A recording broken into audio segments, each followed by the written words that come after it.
We're going to be talking about Harry Brook for the next 8 or 9 minutes, captain of England in white ball cricket. And, I mean, Harry's a guy that you know well, Goughy. Obviously, he's made a mistake in New Zealand. He's apologised for that. We don't need to go into that in any great detail. He admits that he's lucky to still be captain of England, right? So, you know, he's on his final warning.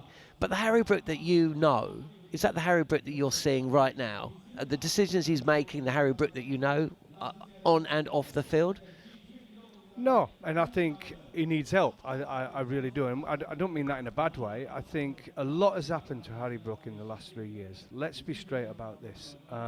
He's come home from a tour. He's got a real close family network. He lost his grandma, if you remember, and then he pulled out of the IPL, got banned from that.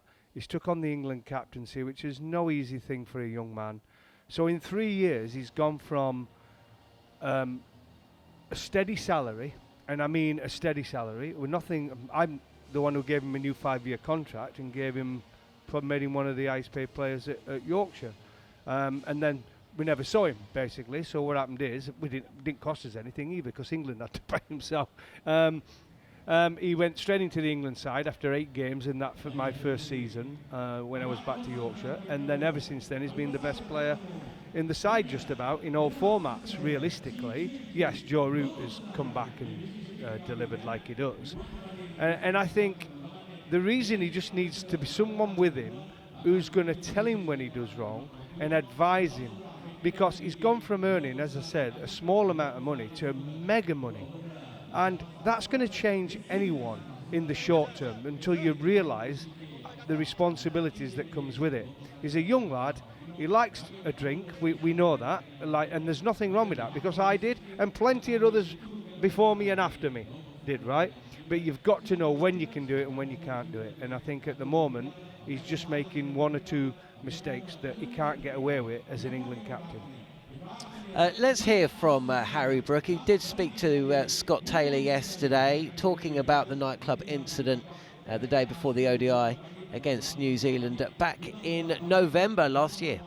I'm not going to go into any details, but obviously I made a terrible mistake, and not only as a player but as a captain, it's very unprofessional.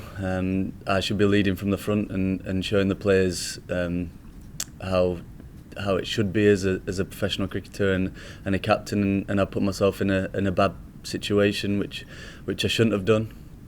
And yeah, I've learnt from my mistakes. I've reflected a lot on what's happened, and I know it wasn't the right thing to do, and I want to say sorry to my teammates, to all the fans that travel far and wide to watch us spend a lot of money on coming out to watch us play cricket and supporting us, and to the ECB for putting them in a tricky situation.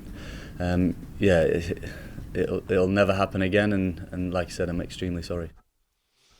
So yeah, he's sorry, he's made a mistake, and as you say, most people do. I mean, the game's littered with them. Ricky Ponting made a mistake and he turned his career around, right? He turned out all right.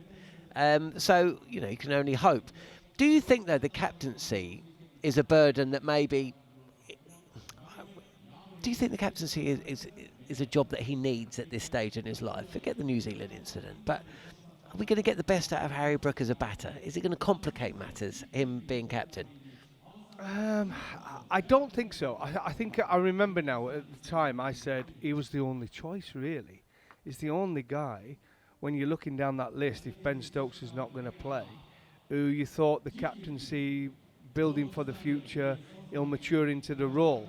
Unfortunately, he's learning that as captain of your country, it comes with huge responsibilities.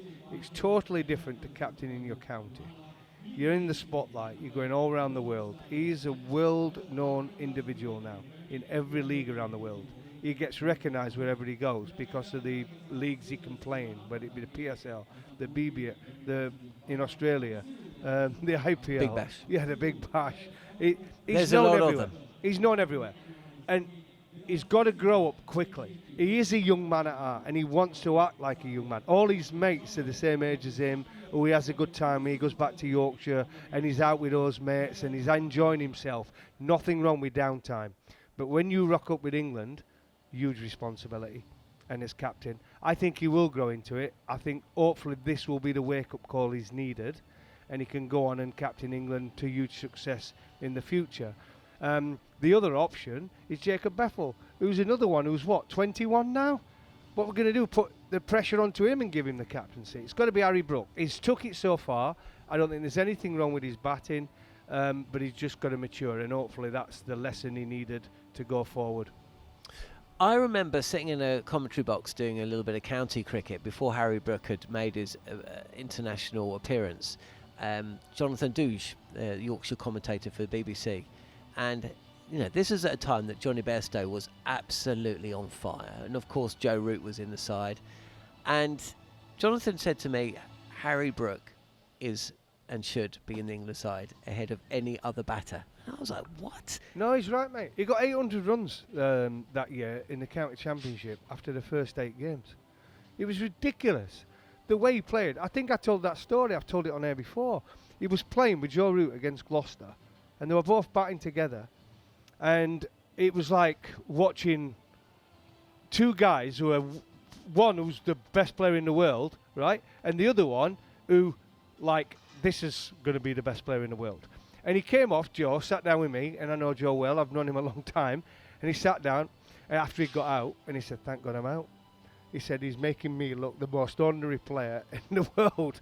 And he did. He made Joe Root look average that game, because the pitch was early season, and he was playing shots that I had never seen. But there weren't shots like we've seen here, backing away and trying to hit it over third man, or going across his stumps and sweeping. We're talking hitting it through the covers, straight down the ground, over mid-wicket, proper cricket shots from the crease, or walking at the bowler and hitting down the ground. So that was the start of him wanting to play, that's the way he wants to play, an aggressive form. And the spinners come on and he'd go and take them down straight away, put the pressure on them. That's what I like.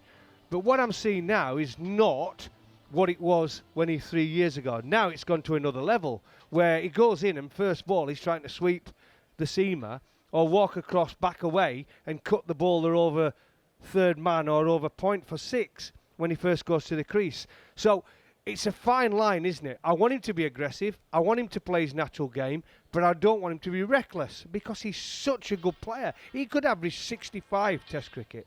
He could easily average 60, 65. And that would be an amazing if you think some of the players that have not done that over the last, 40, 50, 60 years.